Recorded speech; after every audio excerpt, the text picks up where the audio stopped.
And we're live. Hello and welcome, everyone. Thank you for joining us for another episode of Modern Enterprise Architecture Meetup, brought for you by From Here On and EA Learning. Today's topic is Women in Enterprise Architecture, Fresh Perspective on Dynamic Career. So good afternoon to those of you in Australia and New Zealand, and good morning to our viewers in UK, if anyone actually awake. I doubt it, but anyway, good morning just in case. Please make sure to introduce yourselves in the comments. Let us know where you're watching us from and what you do. I'm Jana Martins, Talent Community Lead at From Here On, and I will be your host for today. So today, our speakers are accomplished women in enterprise architecture. Will be sharing their career stories, key insights, and perspective on the future of enterprise architecture. They explore the strategy they had. They have driven their success, pivotal moments in their journey, and what's ahead in enterprise architect for enterprise architect as we embrace new emerging technologies. So please, I encourage you to join our discussions with your questions and comments, or at least say hi in the comments so that we know that you're here. So we are live today on YouTube and LinkedIn. Doesn't matter where you're watching us, you can still introduce yourself and comment with your questions. We are running these discussions monthly. This is the last stream of the year, and we'll skip January because of the holidays, in long holidays in Australia, and start in February next year. So our purpose is to create a space for architectural thinkers to connect and share information, and to build an informal community where members can enjoy exploring diverse architectural ideas. So, and we're also running some face-to-face events as well. We had amazing face-to-face events this Tuesday with over 100 people joining enterprise architects from different backgrounds. So, yes, get involved and join us. So that's probably enough of me. I'm gonna pass it on to our speakers to introduce themselves. We'll start with Christine, please. Hi, Jana. Thank you so much for having me on this panel. So I'm Christine Stepherson, and I've been an enterprise architect for over 25 years. Worked for the public sector and the private sector, and had an absolute amazing career as an enterprise architect and business architect as well. Today, I am the chief architect for a company, a small boutique company called Evolve&Amplify. And I spend my time doing projects for people. And I'm also an enterprise architecture coach, where I help individuals and teams build their skills in practical enterprise architecture. Thank you, Jana. I'll pass it on to Suzanne.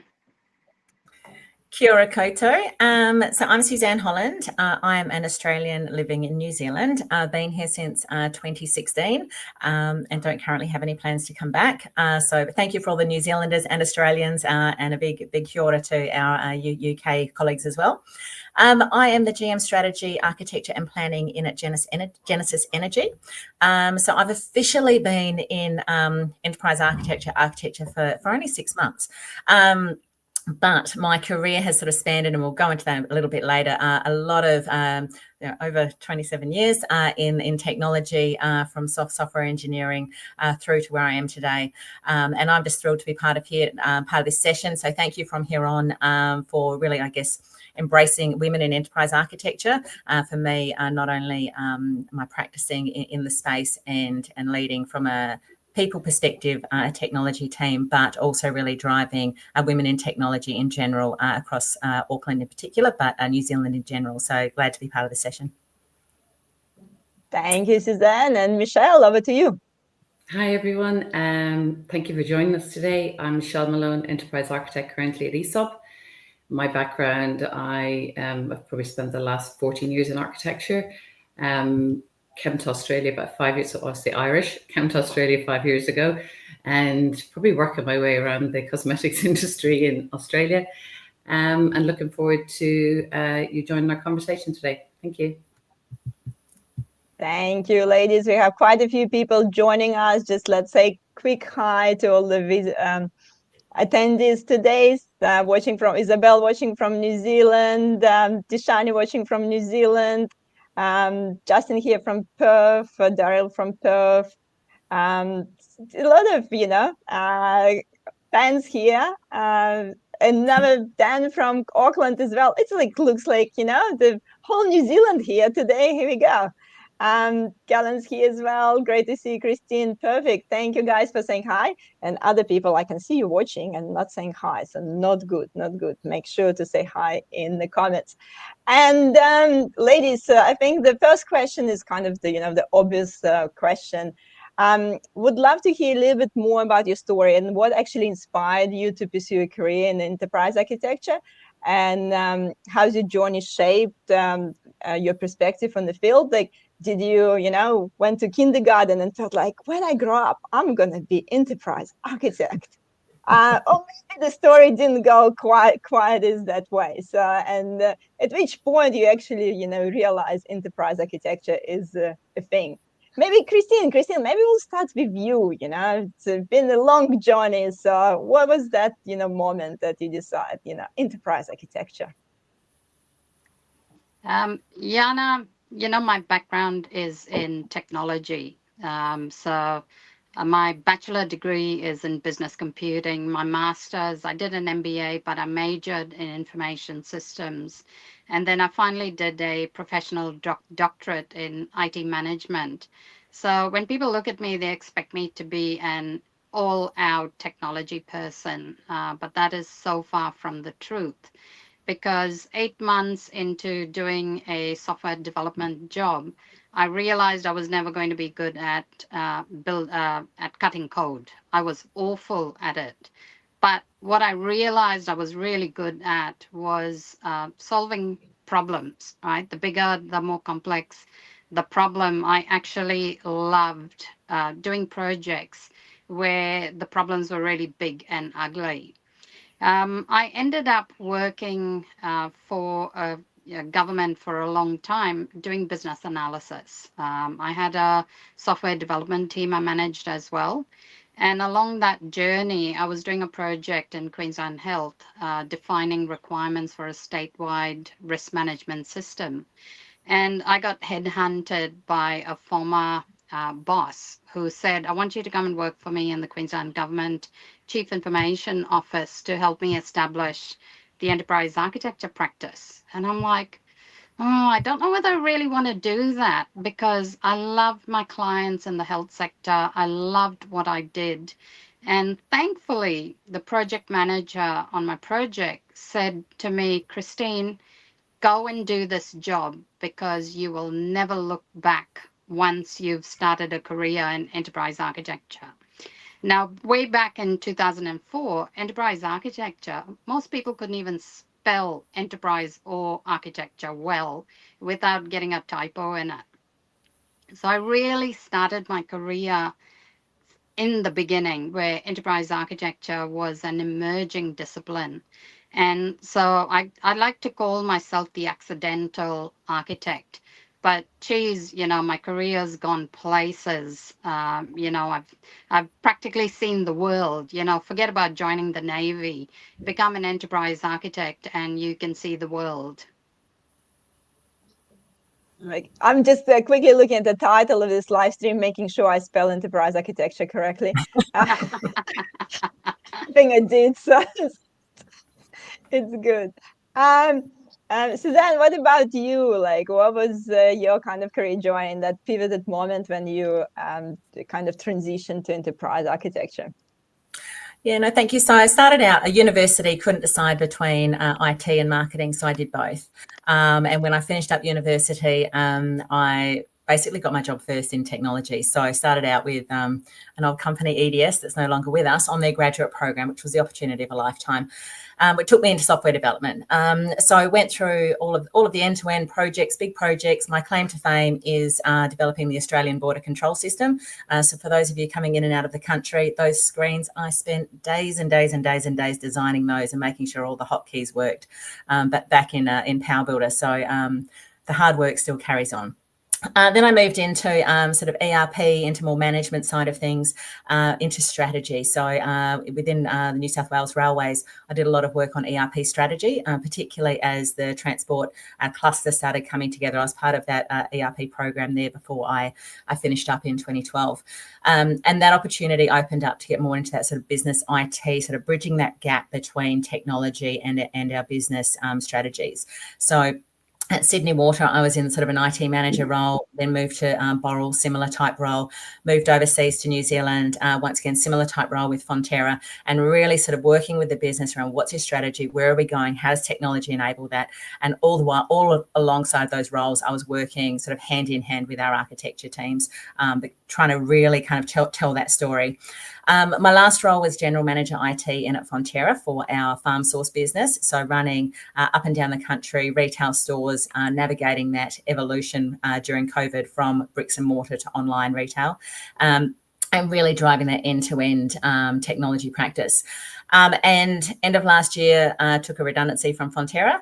And as I was sort of planning and looking at my opportunities as the year progressed this year, this role at Genesis came to life. So GM strategy, architecture and planning. And I thought, business strategy, roadmaps, nailed it, planning, how can I drive value? And the other area was architecture. And I thought, well, I've worked alongside them. I know the value they bring. I know that leading a team of great enterprise architects, solution architects, I can bring this to life. So it was really looking at what that growth opportunity was for me, and just taking it by the reins. And here we are. So once again, not a full background. And as we kind of delve into different opportunities and career paths, enterprise architecture doesn't feel like a strict path that people go, I'm going to start doing this and build up from there. The team members that I've got, the people I've been interviewing for roles, have all just got such a diverse journey in their careers. And it's really around how do you kind of bring technology, business strategy, vision to life in one team. So that's how I've landed in this role. Okay, Michelle. Yeah, for me, very much accidental. So like you, Suzanne, but I was very firm. I was having a business degree. So I did business and marketing in university. Stumbled into, started as a marketing executive. They were putting in a quality management system. I put up my hand. I was in quality management. Then moved to another company. They were implementing SAP. Put up my hand again to be an SME. Ended up working on a large transformation program for a pharmaceutical company. Really loved it. Loved how, so back then, I guess, maybe 20 years ago, you were moving from, we had black screens with green writing, so DOS and on old IBM mainframes, and you had this shiny, fabulous ERP system, and where we'd have, maybe 50 different systems, all of the processes, a lot of them manual, some systematic, were just going into those one big box. I really loved that journey. And from there, I joined Aesop consultancy, and then I went on, I was mainly doing logistics and warehousing. And from there, I went on to retail, and that's where I found my passion. I absolutely loved all the process. I loved the complexity. I loved the speed of retail. Because I'd started doing ERP transformations, you're not just looking at one thing, you have to look at the company end to end. And that's what an enterprise architect does, because ERPs touch every part of the business. There's nothing you do in business that doesn't have a technology impact. And I loved probably because back then a lot of processes, purchasing was done on purchase order books. And then you watch the joy, from the users who initially were reticent, being able to just sit back and watch a purchase order come in, it's received and it goes out, and there's no human interaction, like building those efficiencies. I fell in love with technology, but I then was fortunate because I could use my love for business and match it with technology. And that to me is that E role. And, I see enterprise architecture like an ever evolving, say, jigsaw puzzle. You have to know how the bits stick together. And as a kid, that was my favorite thing, making jigsaws or solving puzzles. How has it shaped my perspective? I think they maybe a bit controversial, but I think enterprise architecture is a business role. I don't think it's purely IT. I think architects need to be at the heart of every strategic decision we make, and because it's only then that we can truly guide the business on the technology choices and let them to understand what will be the impact on the people, the processes, the bottom line. And for me, getting into this role, because I do think it's less technical than solution architect or my previous role as an SAP consultant. For me, it kind of feels like coming full circle. Both my parents owned retail businesses, which I worked in. So in my DNA, it's customer is king. And for me, that's kind of been the compass, and very valuable for me throughout my journey as an EA, because when you have that front and center, then you will make the right decision, be that the internal customer or the external customer. So yeah, absolutely love what I do. Perfect. We definitely have a few different career journeys and perspective. I'm two people from marketing degrees. Here we go. So probably tells you a little bit how diverse could be the pathway to enterprise architecture. I feel like you already sort of mentioned that the pathway could be quite different. But what do you see like right now? What sort of trends you see right now in enterprise architecture? What excites you the most? And what sort of career opportunities you see for people in the moment, especially with some emerging technologies coming in? Suzanne, maybe we'll start with you this time. Thank you. Look, what's exciting me right now and in my current role is that the organisation is saying, we want enterprise architecture. We want to build roadmaps. We want to align up our investment with our strategy, and we want technology as a partner through it.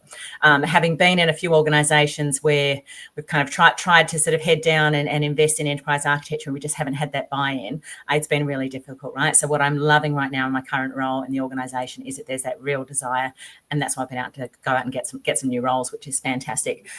What's exciting me with emerging technology? Look, I'd be, remiss if I didn't say AI. Everyone's talking AI. We all want AI. But what I love about the opportunity with AI is the potential to leverage everything we've been investing in the last few years around data and digitizing everything and just building up that massive collection of information that we can now use to help drive different outcomes and where we're going and all that kind of stuff. But it scares me too. It scares me because who knows what it's capable of and what the future might hold. It scares me a little bit because, as we move forward and, automate a lot of the sort of manual repetitive tasks, what that means from an equity perspective and what's going to be available for young people coming into their careers. We look at jobs at McDonald's, Coles, etc., and go, what are our teenagers? I've got two teenage daughters, and daughters. I've got a son too. So two teenage kids, and I want them to sort of come in and have jobs and be able to really kind of hit into things as well. And so what really interests me and excites me as young people are coming through is also how do they learn to embrace and work alongside AI and really sort of grow with it as opposed to it being done to them. So certainly lots of conversations in our organisation about what those opportunities might be and really seeing where we can really drive business value. So looking forward to that's probably what excites me the most.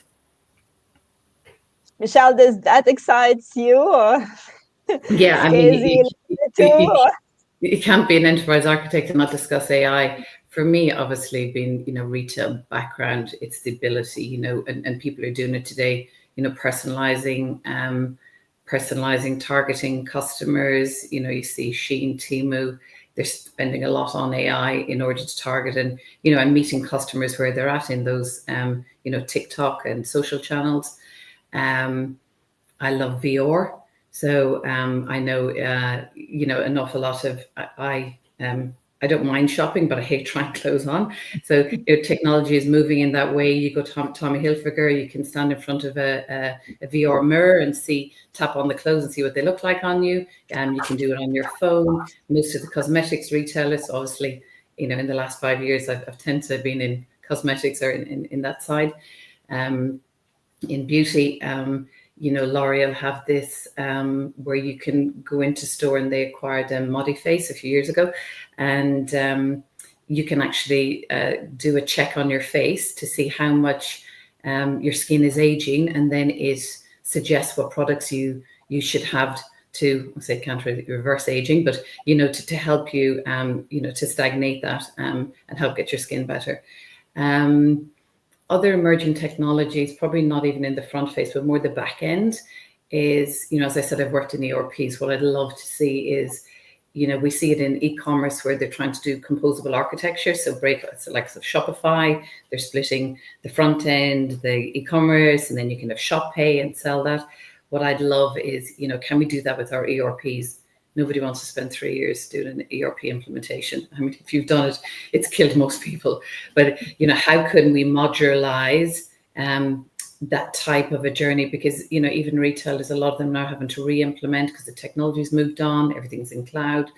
That excites me. What else? Omnichannel. Ever since I've started in architecture, everyone's talking about omni-channel, but not true omni-channel. I think there's opportunities now where, you start a journey on your phone, you end up on your laptop and finish it off in store. That's proper omni-channel. I do see that coming, probably a bit away from it, but I think true omni-channel is where we need to get to, because the key for me, again, I know I'm a customer, is you got to meet the customer in the channel they want with the stock and wherever they want to buy it. So that's the things I'm excited about. Very retail.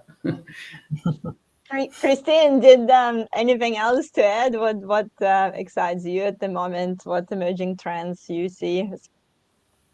Yeah, my excitement, Jana, is in the architecture discipline. Since I started my career back in 2004, I'm really excited to see more organizations and more people embracing business architecture. So it's not just about enterprise architecture anymore. It's not just about technology and solution architecture. More and more people are understanding what business architecture is all about and how to use it as a key capability within organizations. So across the globe, our friend Wendy Keane does a survey every year, and she keeps an eye on the adoption of business architecture globally. And it's so good to see more and more people embracing this discipline. What excites me even more is business architecture as a career choice for women is a match made in heaven.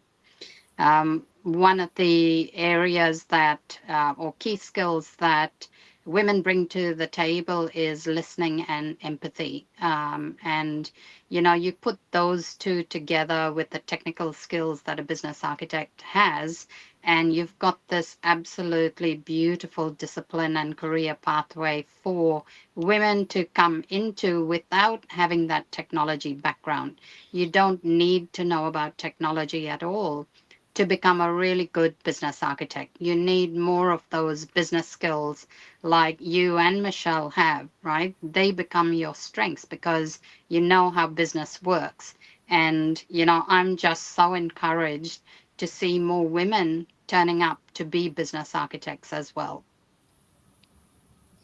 This is kind of, segue us to the, next question. And Christine, maybe you'll just continue. What do you actually believe the most critical skills or like even mindset for success for enterprise architects, let's say in the next 5 years?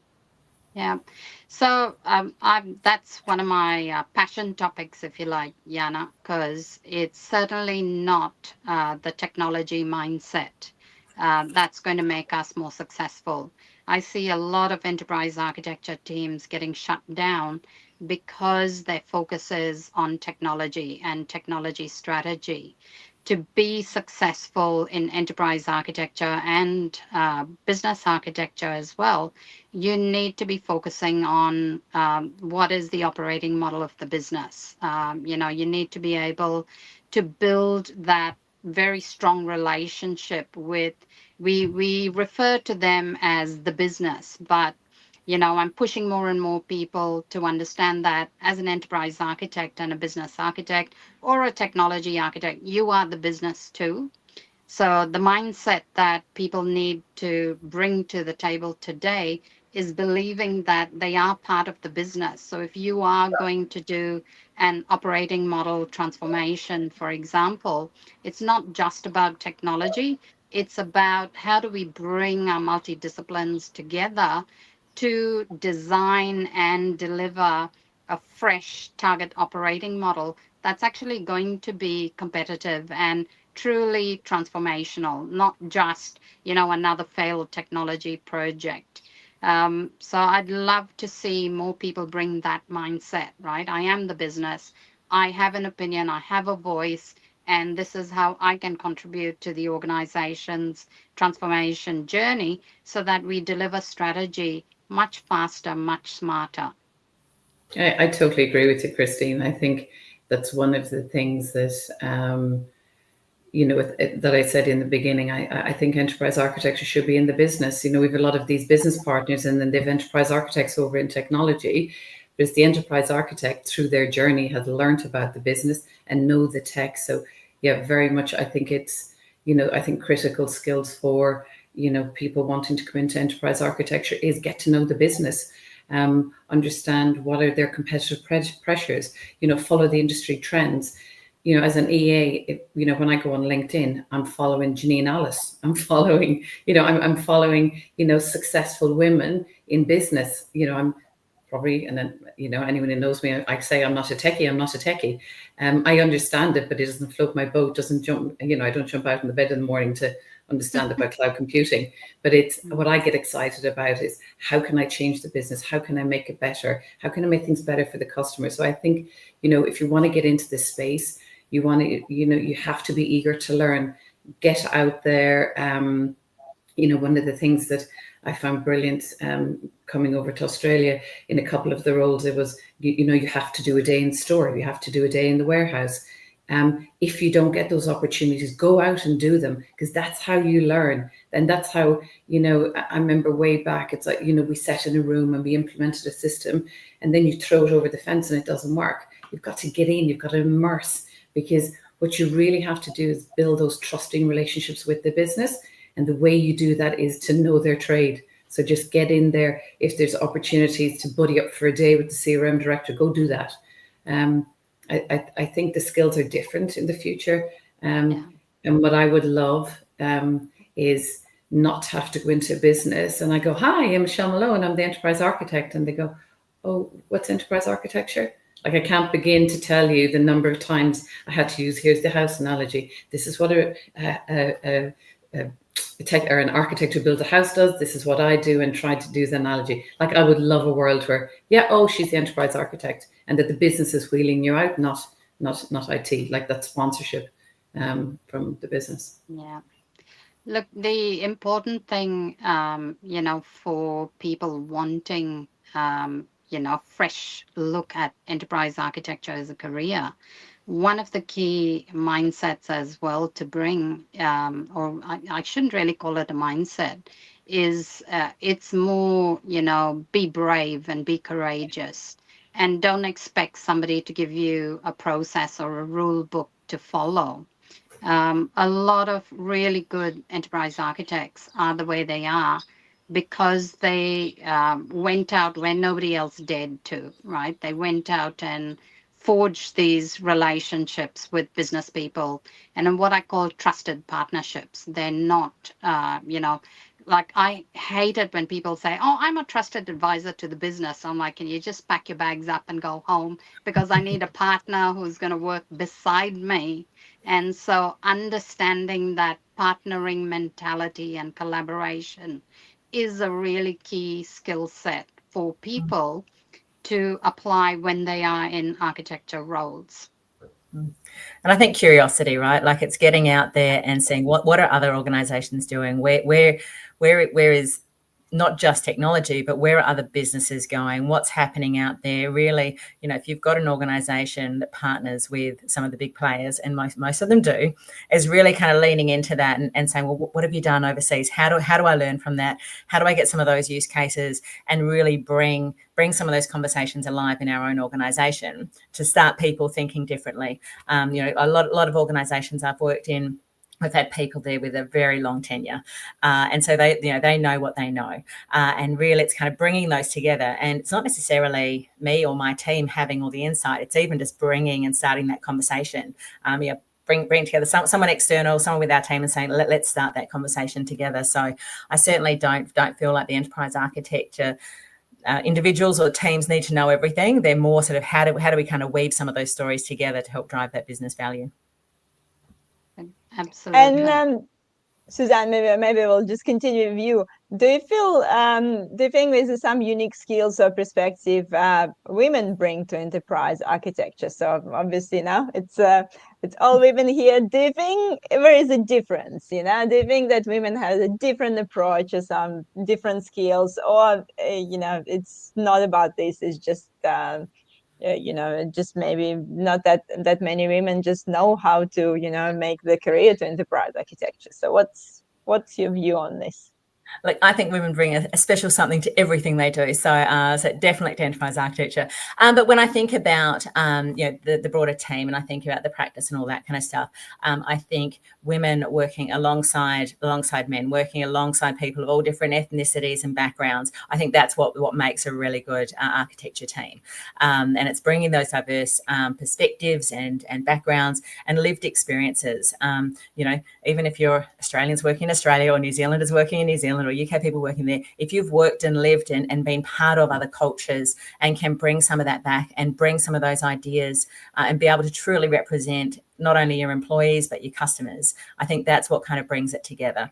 We talked a couple of the skills around really sort of listening and being able to sort of really have those good conversations, build those relationships. I think a lot of women are really strong at that. A lot of women really suck at that, right? And some of the a lot of my male colleagues are wonderful at that, and others potentially not, right? So I just think it's really, as we build those teams, it's making sure that we've got that good mix.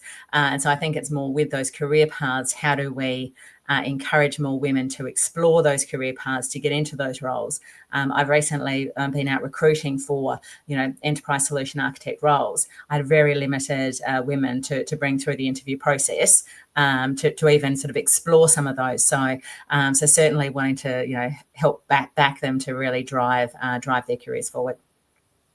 I agree, Suzanne. I think it's about having a diverse team. Like, I don't believe men are better than women at this particular role, but I think women, they have different traits naturally. Not saying that it's a hard line, but women like to collaborate. They like to get everyone's opinion. They like everyone to feel heard, and that's really important when you're implementing technologies. That you do get everybody's feedback and input. I think if you ever see a bunch of women sitting together, they're inquisitive. They'll come out with far more stories than if I put maybe a bunch of males together. Maybe we're nosy, I don't know, but you need that type of inquisitive nature. Not be afraid to ask questions, ask the why.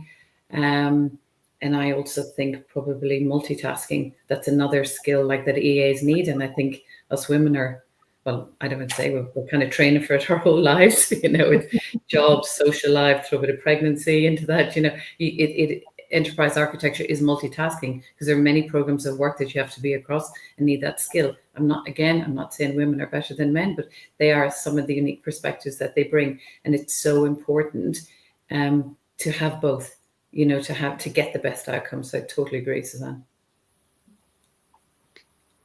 Yeah, that's very well put, Michelle. You echoed exactly what I was thinking. What I found across my career, it wasn't so much that I had a lot of women in my team. What was more important, to Suzanne's point, is that I had very diverse teams. The organizations I struggled the most with were the public sector. In the private sector, where I worked for large global organizations, where I had exposure and that ability to pick people on my team from diverse cultures, diverse genders, diverse languages. I always had the A team on my team. And I always go back to the fact that because they were so diverse and they came with their unique perspectives, we were able to solve problems in ways because we had the cultural sensitivities. We had, people to deal with the language difficulties wherever it was we were working. And it made us great, really good architects. Yeah. We have a comment from Mac. Nailing it, Michelle. I agree. A room full of male architects often end up rooting for supremacy. Thank you, Mac. Hey guys, some controversial comments, listening and empathy, key behaviors. Yes, so Jason saying, couldn't agree more, Christine. Those soft skills and empathy perspective are also important. There's a few ladies joining us. Thank you for sharing your journey, and it's inspiring journey, and thank you for sharing your great insights. Guys, whoever's listening to us, we have time for some questions as well. So make sure to pop some questions in the comments if you have any questions for the speakers. And I guess my next question, we already sort of, discussed that we do want that diversity. And, even at our last meetup, we had about 100 enterprise architects in the room and probably about 7 or 8 women.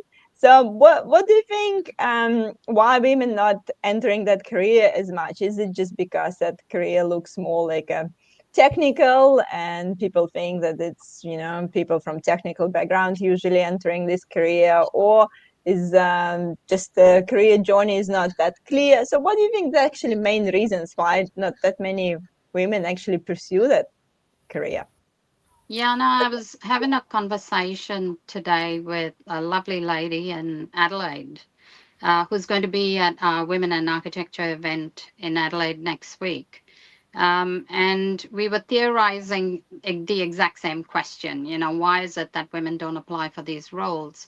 And we were talking about the fact that when a woman looks at the selection criteria and there are 10 selection criteria statements that you have to meet in order to be successful in applying for the role.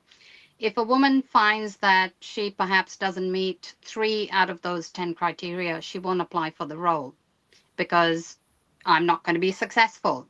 However, again, I'm sure my male colleagues on this call will correct me if I'm wrong.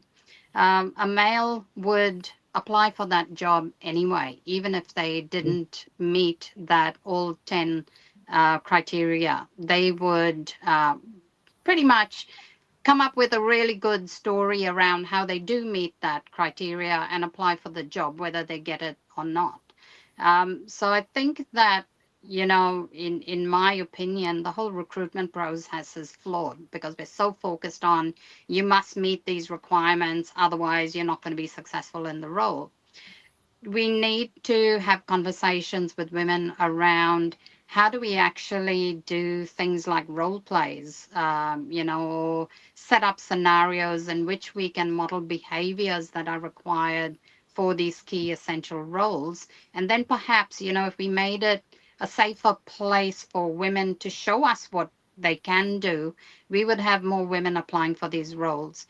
If we even had an opportunity to the process to say, hey, if you've got any questions about the selection criteria, call me and let's have a conversation. I think that will take away some of those barriers that hold women back from applying for roles. Yeah, and it's interesting because I've been reading some research by Dr. Sterling, who's quite big in the New Zealand area, really looking at women in their roles, more in leadership kind of things. And a lot of the focus has been on the women themselves in the past, and are they confident enough? Are they putting themselves forward, etc. And the focus is starting to shift a lot more to the organisations around what are the organisations doing, what are the structures and the systems in place to really, I guess, support and encourage women across their whole career. We see a lot of focus on young women in STEM coming through university, and how do we open up those opportunities? And certainly you're seeing in sort of those graduate programs and stuff like that, we've got a lot equal recruitment across those processes. And then I'm also seeing quite a lot of, focus on women in leadership and senior roles. But as we've sort of seen with enterprise architecture, it's not an early career role, because coming with just that breadth of knowledge of organisations, of technology, etc. You're not going to recruit young straight out of university into an enterprise architect role. But it's also not necessarily women coming in from a senior leadership management perspective. It's people that have navigated. They might have come from business analyst into architect, or from sort of more a technical role and into there, or various roles across organisations. So it's more focusing, I guess, at an organisation level on how do we support women across their career journeys and let them do sideways moves, open up, and sort of managers working with your team saying, well, how can I help you explore opportunities that aren't necessarily roles that you may not apply for, to give you that confidence, to build up that ability to say, well, actually, I've done this. How does that opportunity line up for that? What are you seeing, Michelle? Yeah, I think, as I said, earlier, I think there's a lack of understanding what an enterprise architect is. I think it's on us to promote that. I think it's on the businesses to promote that role, explain what it is, elevate that role.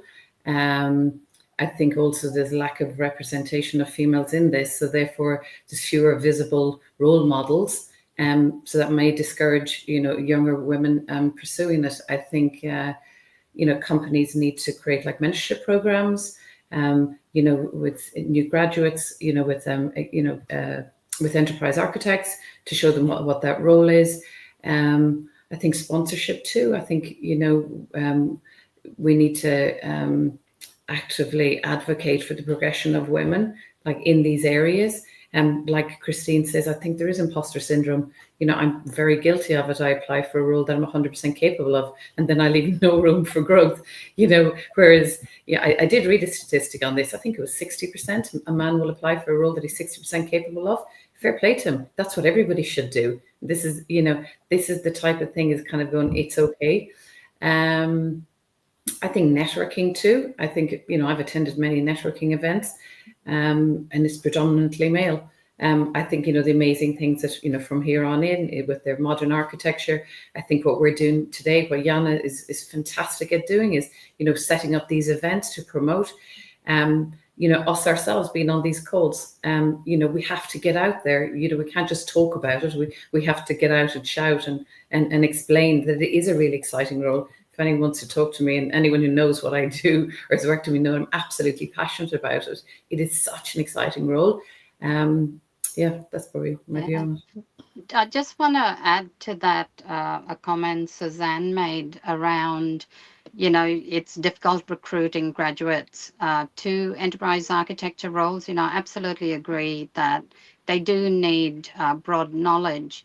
However, what I found when I recruited graduates into my team, they actually become really good analysts. They are really good at doing research, especially because they're just out of university, right? I know from here on, a lot of the analyst roles in the team are filled by graduates who very quickly get to learn, consulting behaviors and how to work in an architecture team. And within a couple of years are now, becoming consultants. And I've watched the career paths of some of these consultants go from a graduate right through to being a principal consultant. So it is possible for graduates to join architecture teams, not perhaps as an enterprise architect, as what you were probably thinking about, Suzanne, but in roles that eventually build up their skills to become really good enterprise architects. And that's that sort of support and encouragement and continuing to grow from that graduate recruitment all the way through their careers. And I think that's where, as organisations, we've really got to make sure we're focusing on for everyone, right? Obviously we're women, but for all of our team members, part of really kind of staying and respecting and taking pride in your organisation is your career development and how you get the most out of that. That's right. Ariel is always saying there can be also issue with how these roles describe in ads that might discourage some female to apply. And we're not that great at position descriptions. It's like, I think a lot of company guilty on that. You just find some PDF from 2 years ago and put it on Seek, and and surprised why not relevant people to applying. Karen was saying, I also think that women need a bit more flexibility in working hours, and unless that is not offered in the role description, they may not apply for it. Women also like to understand better the key challenges of the organization and have time to prepare for an interview a bit more, which is often not outlined in a job ad. I actually from the talent acquisition perspective, I definitely noticed also, if you make an offer to the women too quickly, they feel suspicious. Like, if I'll call the man like after the interview and say like, okay, that's it, we'll send you a contract. They're like, oh yeah, cool, no worries, I'll sign. If I do it with the women, she's like, oh, like she feels it like it's something wrong. Like, why are you calling me straight away? Why are you offering straight away? Like, didn't we need to like time to think? So I definitely noticed that. Which has been a bit of a surprise for me. But there is, no one talks about this, but there is some observation there too. Ladies, really enjoying the conversation, but we're already 45 minutes into our conversation. I would love to sort of ask you the last question to summarize sort of today's conversation. I know with so many points we haven't even touched on to, but time restrictions. I would love you to finish this session with a bit of advice, like looking ahead. What advice would you give to those women or men or graduates? Like, it doesn't matter, like, to anyone that's considering enterprise architecture as a career, and how they can prepare for success in the field. Like, if you summarize everything we said today, what would be your sort of top advice for people who want to pursue the career? I could take Suzanne, that. Michelle. Yeah, I think, as I've said probably throughout the chat today, is learn the business, walk around the business. The very first thing that I ever do is, start with an org chart, find how the company works, and just walk your way around, find your stakeholders, get to know them, get them to know you, seek out mentors, create relationships, go to these networking events. So like the amazing, that what From Here On had, there's a sister club. I attended an amazing event there where you've got fabulous women. There was, CEOs, CTOs. You go there, get inspired, and you do make great networks or great connections. Over to you, Christine. Have you anything to add to that? Or? Yeah, thanks, Michelle. For me, the advice is really simple. It's whatever role you are in, whatever job you are in, it doesn't matter whether it's enterprise architecture or not. The one thing people need to remember is that you do not have to have all of the answers at one point in time. There is no enterprise architect in the world that has all the answers. But what makes a really good enterprise architect is a person who has built a network within the organization. So having lots of cups of coffee with people and getting to know them, getting to know what their unique skill is, that's what makes enterprise architects successful, is because when you're faced with a problem, you've already built up a database in your head which tells you who's going to be a really good partner to bring in to help you solve this problem, because you don't have all the pieces of the puzzle yourself.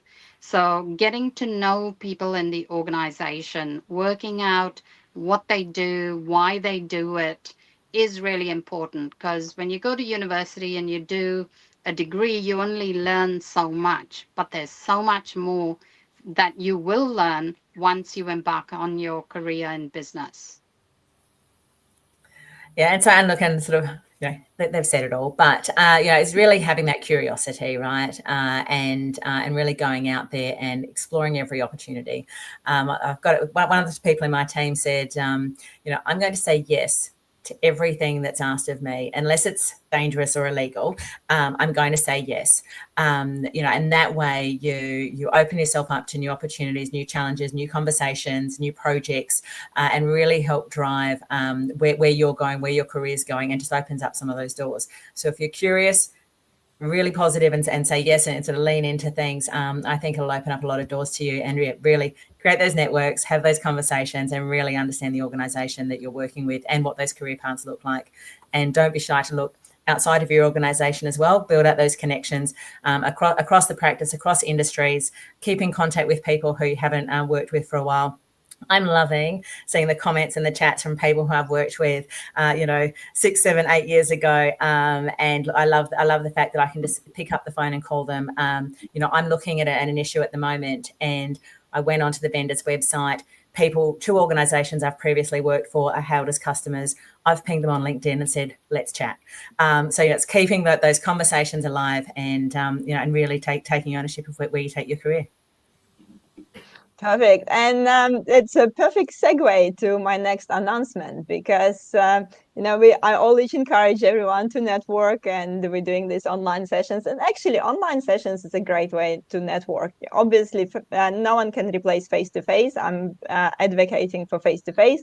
But you can join the online groups like this as well and ask the question and actually network in the comments and just make the new connection by looking, who attended this LinkedIn event?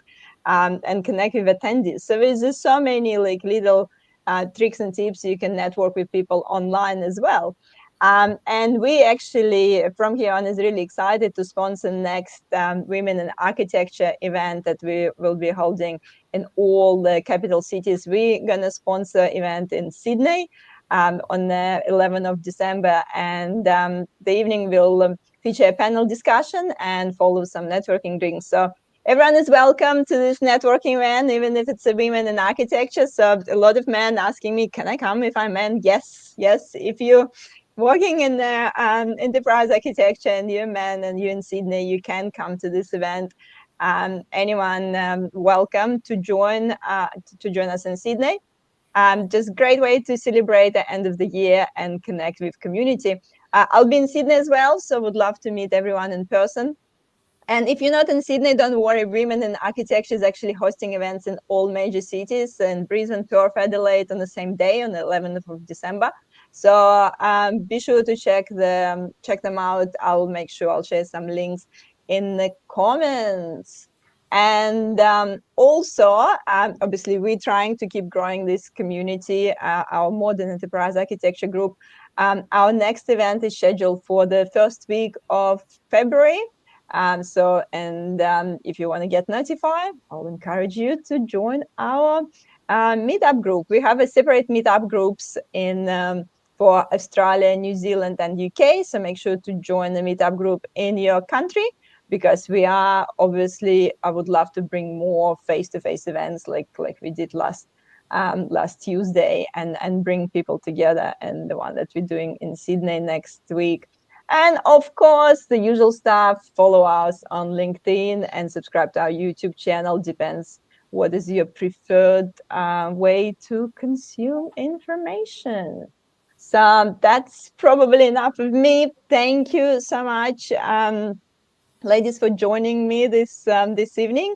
And I'm just going to put you on the spot here. So everyone ready? Everyone stressed? I would love you to finish this conversation, just maybe by really quickly sharing just your favorite inspirational quote, or just something. Look at the Suzanne. Just do it. Just do it. Let's go with the yeah. Christine, do you have your favorite one? Yeah, mine is learn fast. Learn fast. Just do it. Michelle, pressure's on. Pressure's on. Is it fail fast, learn fast? Fail fast, learn fast, yes. And just do it. Thank you so much. Thank you. I think we've hopefully inspired everyone to look at enterprise architecture as a career. And if you are thinking about careers in enterprise architecture, you can connect with Martins on LinkedIn. You can see my name on the screen. So anyway, thank you, everyone. and have amazing Christmas and New Year, and we'll see you in February 2025. Thank you. Thank you. Thank you, Jana. Thank